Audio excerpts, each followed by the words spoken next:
Now, okay, welcome back to the forum of the Matron. I recorded this second episode halfway through, but the file got corrupted. Something happened with OBS. And how much progress did I lose? I didn't lose that much progress. Okay.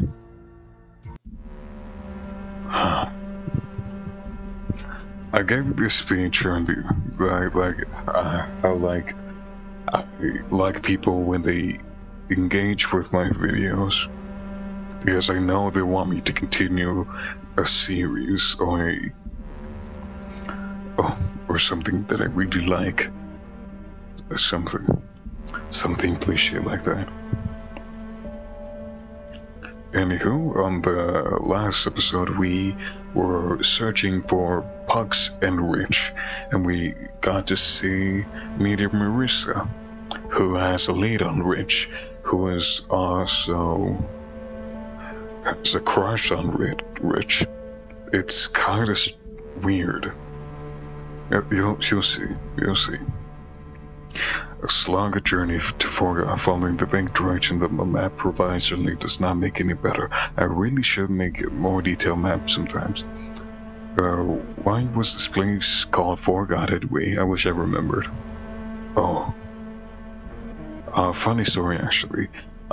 Story goes came across a kerfuffle that happened forever ago, back when the originals were laying the foundation of the boarding. Now the originals are the people that found this place and built it to the ground up, or so they say.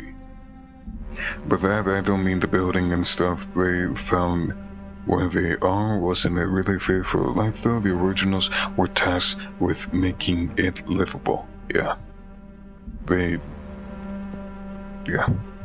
Eventually, things were settled. The originals became sectioning off the boarding into districts, being named by whoever was appointed to run in that particular district. Forgot before it was named Forgot was established by Saren Butcher Hodgkins, who was best friends with Junk's founders Possum Brady. I had the same issue naming these people. Neither were people of good reputation. The two were on a celebratory rump with Junk's potato rum and homemade chemical concoction, a drug that would eventually go on to be called canned heat. Anyway, as you might have heard earlier, stuff falls from the sky in Junksville at the time it had not happened yet. There was garbage there, but no one had ever seen it fall from the sky. Can you see where this is going? A porcelain pug dog, about half the size of a person, fell right on Butcher's head while he was taking a massive hump of canned heat, exploding on impact in a mess of shards. Miraculously, Butcher survived, but with permanent memory loss, and so, when it comes to officiate the naming of his district, they asked him what he would like to call it. I forgot, I don't really care. And so, one of his subordinates got a little creative with the saying of the name Forgot was born. Bonus fact, canned heat went on to become an extremely popular substance, as someone blamed Butcher's survival to be drunk's supposed side effects of near invincibility. The AC can apparently was cornerstone on the market and charge premium for it, though people have made up their own cheaper concoctions in an attempt to approximate it. I don't recommend trying it explicitly. The homebrew kind stuff can melt your nose clean off, and moreover, it does not make you invincible. It makes you numb to pain, or at least that's spruced conclusions on the matter. Sorry, sometimes I have too much fun talking about stuff I learned. The boarding isn't a nice place to live exactly, but has a character to it. Its history, especially. I shouldn't waste so much time expositing. Though, I'd be in a lot of trouble if I ran into an AC gang patrol. Careful. Do not make much noise. I close the door behind me. No interest of being hassled by the ACs. I just want to find Rich and get out of here. Ideally, I should try not to spend too much time in one place. I haven't run into anyone yet, but who knows? This building is kinda big. What could be hiding here? Hopefully just Rich. The walls of this got filthy, flakes of paint peeling off of the walls, the musty smell of mold, and mother knows how many years of dust it's been clinging for dear life, waiting for living to send it flying. Less graffiti than I expected, though. People with creative bones usually get a lot of inspiration from terror places, it seems. What now? There's something. An entranceway that terminates the odd junction between rooms, a small set of stairs leading to darkness. The matron seal has been painted on the wall above the splattered of red paint. I really don't like this place. Something about it makes the hair on my neck stand at attention. I feel like a rat. Nothing to be done, though. I have to keep moving before terror paralyzes me. Immediately, I began to regret not having thought to bring my lantern. I already had a fork in the road which leads past to a obscure shadow. Which way should I go? Now, I already did only these two. And I'll just show you guys. This is creepy. I followed the center path and found nothing but pure darkness. Absolutely cannot see a thing now. I really wish I had brought my lantern. The shadow is encompassing the thick like a sauce. I feel as if I can feel it sticking to me and my clothes. I feel like I'm being soaked to the bone in shade. A film of black mucus clinging to my clothes and skin. And yet I feel compelled to keep going. And so I walked, and walked, and walked, and walked, and walked, and walked, and walked, and walked, and walked, and walked. Suddenly, light faintly from dying bulbs mounted on the wall, but light nonetheless. This place could certainly use some color. I really don't like it here. From what I can see, the tunnel continues forward. Which way should I go? What happens if I keep going forward and not go into the door on the right? That doesn't make any sense. I've been walking straight ahead. Oh, it's almost like I know. It's almost like I knew something was going to happen. It's almost like I filmed this, recorded this, and the fucking file got corrupted. How did I get back here? Did I get mixed up in darkness somehow? Where should I go? Okay. Now this is gonna get creepy.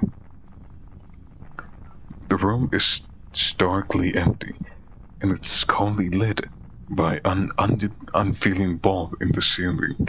On the ground in the center of the pile of bloody mincemeat flesh, the blood seeping out of it and soaking into the concrete.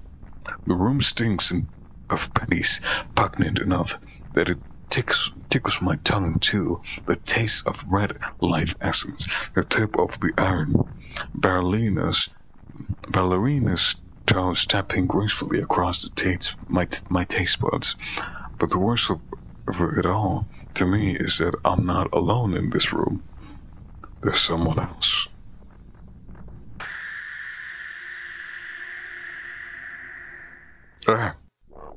I raised my hands up to the fence and shut my eyes in terror. I cannot bear to face what was about to happen to me. Then, nothing. but when I lower my arms, I suddenly got back here. The way I went, it's block of solid. It looks old too, like it's always been that way. Was that a daydream? Or am I dreaming now? I pinch myself. Ow, no, I'm awake. I have to collect myself, catch my breath. I'm really not sure what just happened at all. Frankly, I'm terrified and unsettled, but I also know that standing around won't give me answers. No, well, it gave me any closer to finding Rich. I need to move before something like that happens again. Which way should I go? Well, I don't know where one is on the right side. I did, however, go to the left. Now I'm going to the right because I'm curious. Did I save? Yes, I did. Or, yeah, here. Okay, I'm going to the right. Oh shit. Well, good news and bad news. Good news, this place on the right path has some light I can see. Bad news, it's a dead end. Fantastic luck on my part. Lots of things to look here though. This was kind of artwork I expected to see earlier. Just absolute mountains of scribbles and scrawls, some in creative and beautiful, others in elegant and blunter than a hammer. Some people find this stuff ugly and repulsive. I can understand why, but at the same time, there's an incredible amount of honesty in it. Touch my pee-pee. Well, power S&A. I don't know who's S&A. Even in this inelegance, there can be some beauty to it. The pure desire to make a mark on the world has some recognize to it. Someone recognize it. To have someone recognize the pure expression of you, or at the least part of you. Or maybe it's just all scribbles on the wall, and I'm reading deeply into nothing. I'm not sure what a message I'm gleaning from the ghost with a gun. Oh, a gun. I could probably think of some meaning if I had the time to think on it. I don't know. I don't get to talk to that many people, so maybe that's why I'm drawn into specimens like this. It's like I'm getting to chat with strange and getting the most important things on their minds right at the moment. They were here. Something terrible is going to happen. Mother Matron forever. I see it for light. That one looks relatively fresh. Your mother is going to happen. Touch my pee-pee. Okay, maybe I wouldn't want to meet some of these people. Something in the sink catches my eye, a twinkle from the light shining in through the window. A razor blade? Rusty. Why do I find this so interesting? I want to pick it up for some reason. Reaching my hand towards it, something in the air. An ugly buzz that hovers just above the quiet, a tremor in the air around my hand. Before I can pull back, I already picked up the razor blade. What happened? A bathroom in the apartment complex on the wrong side of the town. A bathroom in this disrepair. A woman with dark, messy hair has some white tablets in the plastic bag. She delicately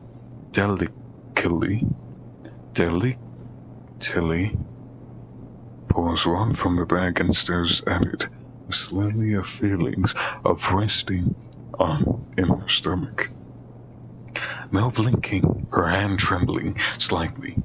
The feeling of tiny ants hopping on and off her body, crawling around with her prickly little feet. For a long moment she simply stares at the tablet. Then a part of her wakes up. The part of her that was born years ago during a party that went down in the of history in their mind. Annals, a place and time that will never come again. Not even processing her actions, the girl has taken a razor blade, dulled with duct tape, that she keeps in her pocket. She removes the tape of the razor blade. She proceeds to chop a section of the tablet. She uses a ceramic toothbrush holder to crush it into a powder. Beautiful pure snow resting atop a bathroom countertop that has not been cleaned in months. Using the straw, she procures from a fast food joint. Earlier that day, she proceeds to puff the powder directly into her nostril, flame in the nasal cavity. She shuts her eyes as they roll back into her skull. The cracking fire turns into a rapid onset of rapiders ecstasy. But it's not enough. She crushes up more tablets, snorts a touch of bliss elixir conscious, and then nothing. She's on the edge. She can feel it just a little more. Snort, cough, sputter, cough. Was that enough? No, more.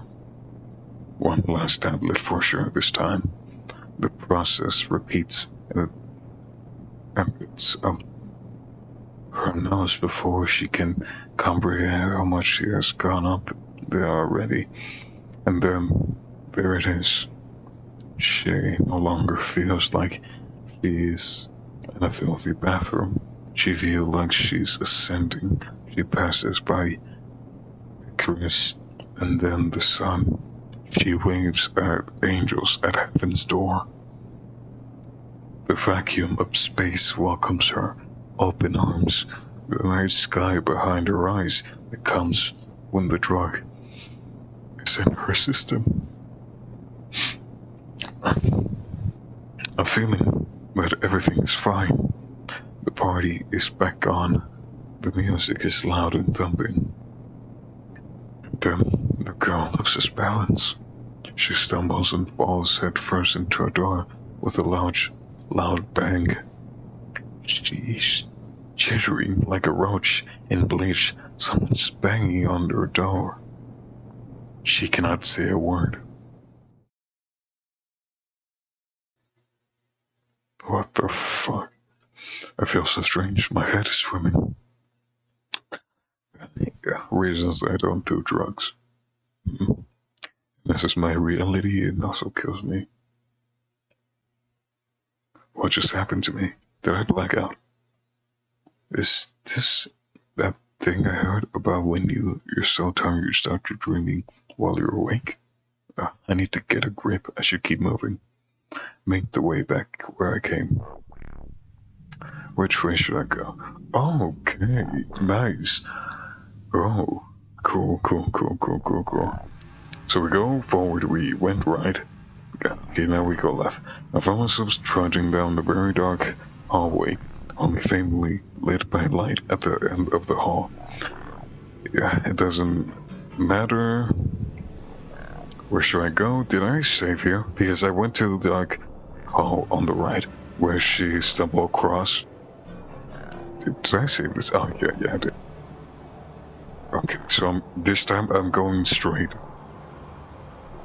What the fuck is this place? A lit room at the end of the hallway is the dead end, a surprise and a large room with nothing in it. It's probably some kind of storage room. I'm surprised no one's made it their home, though. People kill each other in Bricktown over rooms a quarter of the size. Huh? There was a hole in the wall, apparently. Did it used to lead somewhere? Doesn't matter now, I guess. As I go back on the other way down to the side hall, nothing for me this direction. There was a hole. Now I fixed it. Who fixed it? Who was up here? It looks clean. None of the rooms look cleaned. Like, what the fuck? Think that, but then something catches my eye. What is this? A stethoscope. There we go. One of those heartbeats, listening things. Odd place for one to be. Though, maybe Spruce might want it. I should take it with me. Reached my hand towards it. Something in the air. An ugly buzz that hovers just above the quiet. A tremor in the air around my hand. Before I can pull back, I already picked it up. Okay, so another memory or some kind of hallucination? Okay. A sterile room. It sits in the nexus for the loss of destitute. A woman sits there, a bundle of nerves.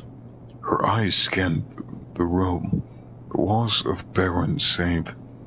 Strange symbol that the nexus for the loss of destitute had a fixation for. The cabinets to the other side of the room must be full of shit they injected into you when you overdose. An undo button of sorts, she thinks to herself.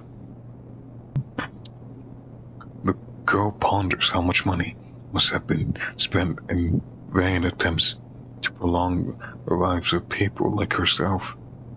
People so hopelessly stuck in their own brains or in the cruel chemistry of their own bodies that they cannot help but pursue self-destruction. People who carelessly treat her lives just as disposable as a tissue. People willing to burn every bridge, turn over every stone, leverage every asset, all for just one more time. Hospitals and medicine, as far as Loretta was concerned, were for people far more deserving, people that will actually get better, people that actually want to get better, not built like her. Part of her wishes her mother had just given up on her for her own good. Then it would be way easier for Loretta to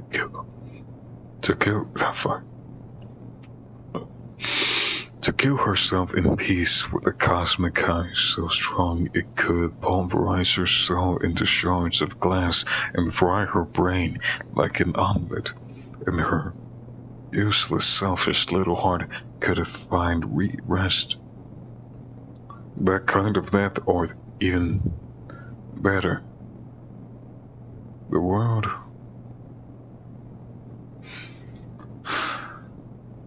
These kinds of thoughts were medicinal to Loretta. When things were at the worst, she simply could retreat into a reality where she simply never was, and those that she heard live unsouled beauty lives. Unsullied? Where every goal was achieved, goal impeded by Loretta's existence. And who knows, maybe if she found a place where no one could find her, she could turn this world into that reality, yet with one beautiful explosion of euphoric chemicals that will make Rockstar blush. Then her thoughts interrupted. A door opens. A doctor walks in, his face stiff, lips pressed in a small, tight frown. He's rehearsed in the mirror, but performance anxiety still grips him. So, what's wrong with me, Doc? Sheena's been saying it's just withdrawal, but this doesn't feel like it. I'm worried it's something worse. I'm not sure how to tell you this, Loretta, but you're pregnant. She looks at the doctor, stuck with consternation. What? You're pregnant. We'll have to do an ultrasound to figure out how long you've been pregnant for, but pregnant all the same. How is this possible? How could I not know? It's rare, but still more common than you might realize. It's called a cryptic pregnancy. The fuck is a cryptic pregnancy? The woman's brain is exploding panic pulses of memory, dinging rooms, memories of little pills, burning nostrils, enough to kill a racehorse. A friend's remarks amaze you still breathing. There's no way. There's absolutely no way. Would you like me to show you the blood test results? More memories assault her mind. I don't care if it kills me. It's one less shitty person in the world. It's the only thing that helps anymore. Leave me alone. I'll do whatever you want. I need it, please. It's my life to ruin, not yours. Fuck you and your tests.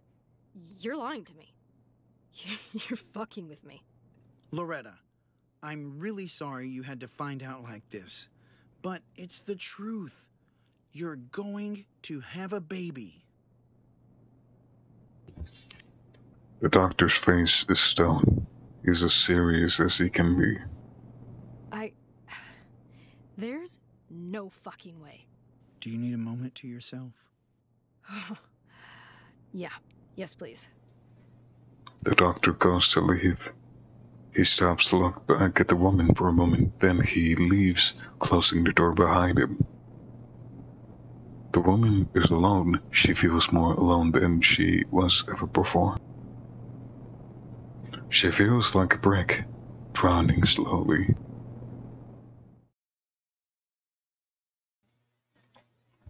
Wow. I think I've gone insane, or I'm on the cusp of it. Lovely. Do I even want to try to make sense of what I just saw? Later, in a place that's less creepy than this, preferably, I go back and head down the side hall I walked past before. The side hall into darkness eventually leads me to the edge, lit by a small window and a single doorway. Glimpsing out the window, I think the second and third floor. It's a little hard to tell for sure. Wasn't I just underground or something? I didn't even go up any stairs. This building doesn't make a lot of sense to me. More artwork too. Drawing seems to mostly be done with chalk or very thin paint. Some of it seems to glow faintly in the dark. A message too: come to the river. Pick yourself a body bag. Ah, my goodness. I really shouldn't stick around long, but for some reason I feel like I want to examine this room closer. Examine the room. Because I haven't done it. I went on ahead. I can't help it. I have to look around here. Something's calling me. I look around carefully. Shuffle around pieces of broken glass, torn carpet, assorted trash left behind. Signs of life move on. Long ago. Now that I'm paying more attention, there's an odor in here. It's faint, but what glimpses out it my nostrils have are repulsive. Huh? What the fuck is this? I mean, what the freak? Fuck! I immediately jump out of my own skin at the sight of a desiccated, desiccated skeleton of something. A rat, maybe? Who knows how long that's been there. Jesus. Next to it is a note scrawled on dirty cardboard in a mannequin. I'm too curious. I've spent this long searching on nothing but a hunch, maybe. The note's what I'm looking for. I haven't eaten in weeks. My stomach hurts a lot. I found a dead rat probably scurried away from the butchered clawed at these walls till it died, hungry, itchy, scratchy. No one found it in the darkest except for flies and me. The flies ate and fucked and ate and laid eggs and then sank its guts. I think that's a lyric. I don't know. Damn. These are bars. No one found the dark except for the flies and me, and the flies ate and fucked and ate and laid eggs and so. Okay.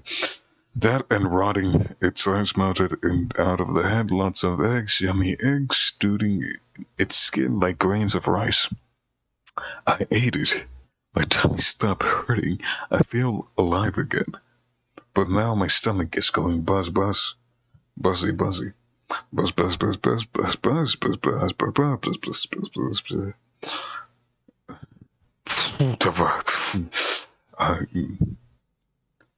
I regret doing this. I dropped the filthy note on the ground and began to walk away from the light catching my eye. A shine that pokes my retina for attention. It looks like some sort of pamphlet. Society for Innate Relief. Learn to live with yourself again. A rehab center. A community center. What? On the up here. Is this the Mother Matron symbol? That's that doing there. Reaching my hand towards it, something in the air, an ugly buzz that hovers above the quiet, a tremor in the air around my hand. Before I can pull back, I've already picked up the paper. Oh shit, here we go again.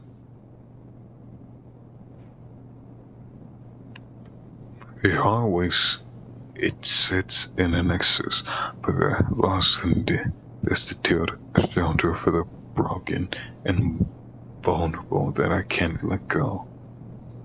In that same hallway, in a wooden chair, sits a woman. She has dark, messy hair, a t-shirt, bearing artwork commemorating the tour for a long-forgotten band from decades ago.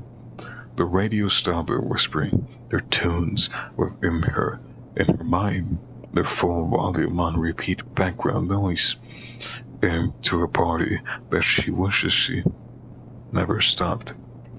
Good time, long gone. She looks to a pamphlet.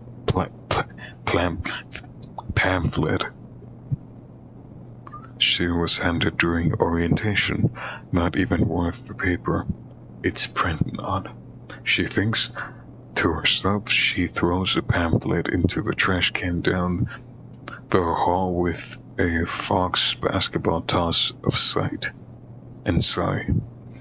She has not noticed, but a younger girl with blonde hair and a sweater has taken the seat next to her. She sits there idly for a moment, expecting the dark-haired woman to acknowledge her. However, the woman with the dark hair is lost in space. at least 2 minutes into a song about some in the corner in the spotlight losing their religion. The world around her might as well not even have existed. Unfettered, the girl with the blonde hair and the sweater speaks. So, what are you here for? This girl is unflappable. Flappable. Flappable. That's okay. You don't have to tell me. A pause then. Meth.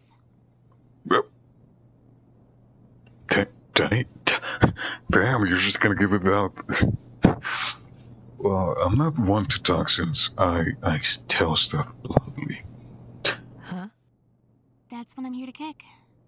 Wasn't my idea, but my folks got worried about me. What? Expecting someone more ghoulish? No, it's not that. I'm just teasing you. She was oddly plucky, and she did not immediately seem to exhibit the signs of long-term myth abuse. Compared to friends and dark-haired girl in the past that were on it, she kept herself together rather well. Maybe it was that sickeningly positive attitude. Though now that the cat was out of the bag, there was a sight of gauntness to her cheeks, a tiredness to her eyes. Suddenly, the subtle details became more obvious. The woman with the dark hair is pensive. The armor on her tongue suddenly cracks as the blonde hair looks at her warmly. Oxy. My mom dropped me off here. I see. That's rough. A cousin of mine died from that stuff. Again, blunt. But again, I'm not the one to talk. The pluckily girl nods in understanding. She flashes a bright smile at the girl with the dark hair. What's your name? The girl waits a moment, thoughtful then. Loretta. Oh, shit. I'm Sheena. Nice to meet you. Oh, shit. Okay, so we're following the story of Loretta on the side story. What in the world? Where was that? When was that? Why did I see that? Am I losing it? Oh god. I should get moving. This place is getting to me. Gotta get rich and get out of here. Through the dark, I find a winding stairway. Yeah, we go into these hallways and tunnels just rapidly. After following the windy staircase, cough downward. Yeah, she goes down, and this place seems a little better. The warmth of the light coming from the window is comforting. From that, what I can see here, a bathroom on the left and the door at the end of the hall. Now, I examine the door, but I haven't gotten into the bathroom. Maybe we'll see Loretta. I don't know. Let's follow this bitch's story, shall we? This place is filthy. Look at all that grime and dirt. Who used this place last? 1,000 pigs? 2,000? How big were pigs anyway? Could they fit in this room? I've never seen one. Read about them before. I heard they can be very stinky. Yeah, they can. They sound cute though. Some books I've read even had illustration that looks kind of sweet. Yeah, they're sweet to have. Kinda wish I could hug one. Me too. I haven't hugged a pig. If I see a pig, I'll hug it. I smile at the thought of before a twinkle on the ground catches my eye. What's that? Reaching my hand towards it, something in the air. An ugly buzz that hovers just above the quiet, a tremor in the air around my hand. Before I can pull back, I've already picked up the object. It's ripped. It's a ripped off fingernail. The fuck? Oh shit. Okay, Loretta. Let's go into Loretta. It's a dark tiled room. The door is locked. The room has not been cleaned in days. It sits in the darkest corner of the nexus for the laws of destitute. A girl has been trapped inside this room for just as long, though the mess is not hers. It's the mess of countless others that were here before her. Her clothes are old and tatters, not hers, and handed down uncomfortably and filthy, hardly fits for any human being. The girl holds her torn off nail in the palm of her hand, her index finger burning with pain. The girl has been pounding her fist against the locked door and the tile wall next to it for hours. Blood is dripping and splashing through her toes. Her nails are clipped and bleeding from scratching at the walls, like a furious cat once was torn off completely. Fuck off with the self-help bullshit! None of it helps! I can't even feel anything anymore! It's all just... It feels like static. Just noise! All the time! You don't fucking get it! Okay, so we're following her story, I see. It's not like you really care about me anyways! Let me out! Let me out! Let me out! I need to get gas so fucking bad, man! I can't take this anymore! Hours pass. How many? She doesn't know. Too many. Please! Let me out of here! It all hurts. It all hurts. Why is it so cold here? Are you trying to freeze me to death? Is that what you want, you freaks? Hours pass. How many? She doesn't know. Too many. I just want to go home. Her body hurts all over.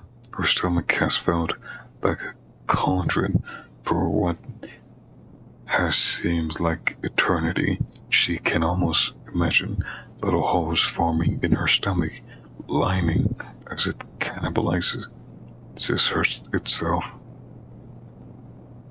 Cannibalizing itself, maybe. That's the trick. Maybe that's what was required of Shayna. I think she's just hungry. Yeah, the stomach shrinks and it feels like that when you haven't eaten in so much time. So she might be in there for weeks. Yeah, weeks, I'll say. But I'm surprised. How can she survive with no water, though? Maybe... But yeah, they haven't fed her anything. How hard could it be? She always heard that the force it takes to bit through a finger is a little more than biting through a carrot. Her fingers are bony and thin, but looks like the flesh on the fingers where her nails fell off. Look how the red glistens on the nail bed like a cherry sauce on a Sunday. Maybe it's delicious like heaven and life all at once right on your tongue. No, though. Blood just tastes like iron. Just as she begins to open her mouth, the door swings open, as if it was that easy the whole time. Huh? The man stands there. His eyes are filled with a dark determination that's somehow more frightening than death to Sheena. I can get what you need, but you're going to have to help me with something first. Take this and come with me.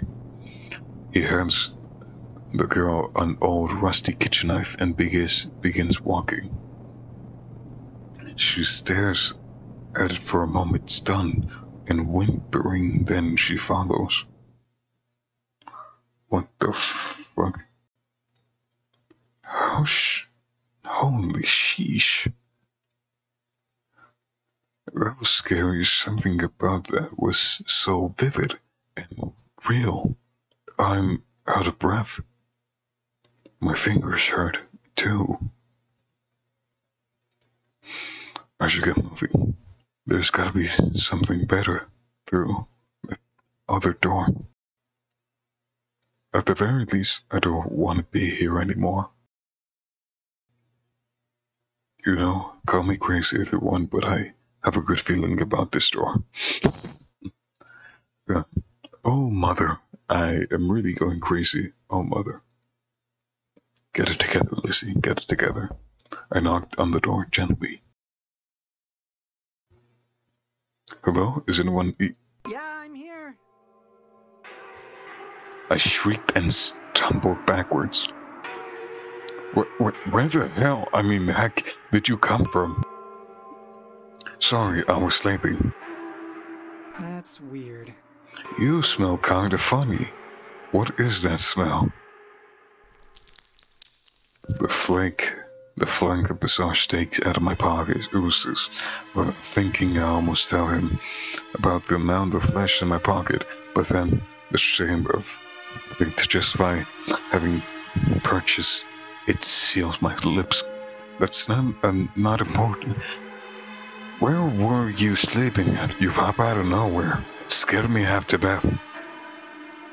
Oh, over there. He gestured to a small cramped-looking hole in the northern wall. Is there a bed in there or something? No. So, you don't sleep in a bed? Just in a little hole in the wall? Yes.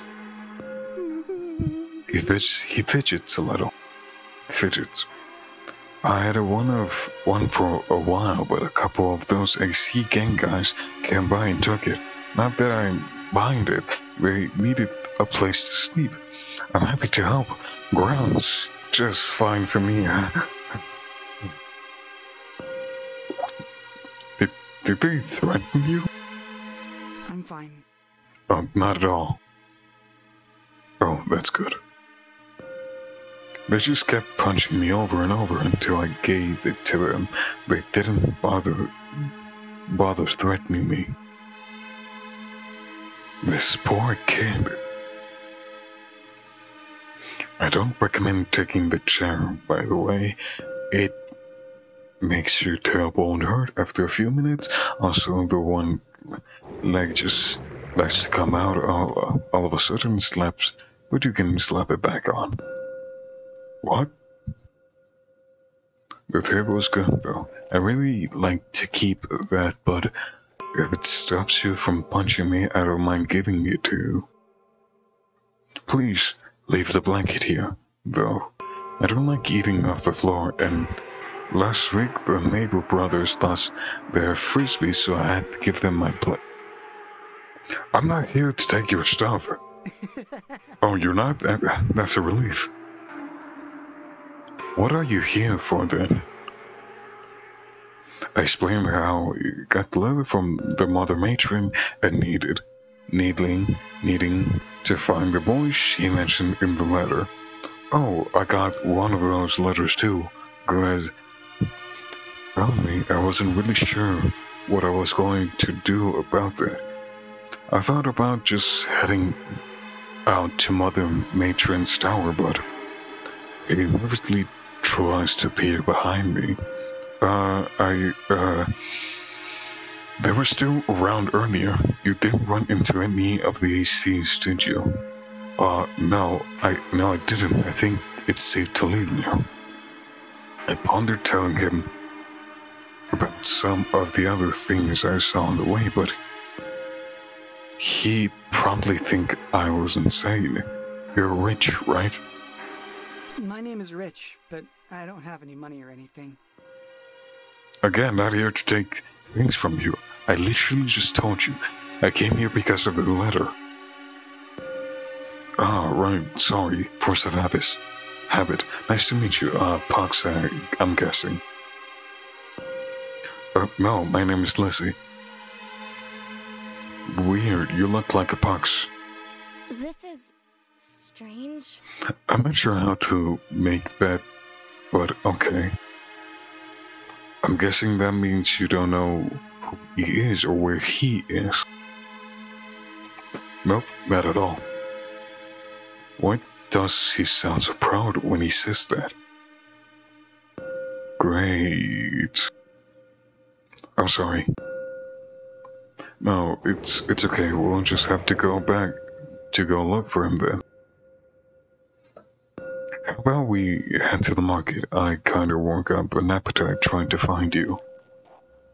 Sure, that sounds great. Let's go. Rich leads the way out through the building. It's along the way that something unnerves me. Despite just coming back the way I came, I did not enter the same room. I was back at that one hallway from before the junction, with a symbol painted on the wall. I freeze, the cold sweat breaks out of my forehead. Am I sick? Hey, Lizzie, what you doing? Something wrong? Nothing. I'm coming. Just got a little lost, is all. I trot along trying to shake the anxiety off me like cobweb. It still lingers below the surface. At the market, we both realized our stomachs were empty, so I decided to buy us lunch. Okay.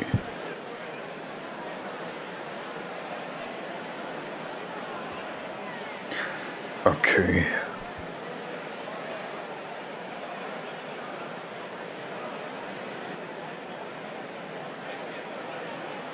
This is where I'm gonna leave it. I think that's a good time to leave it. We found Pucks. No, we found Rich. We haven't found Pucks yet. And yeah, a lot of side story, which got really interesting because it talks about how these type of drugs mess with your brain, but nonetheless, I'm enjoying this.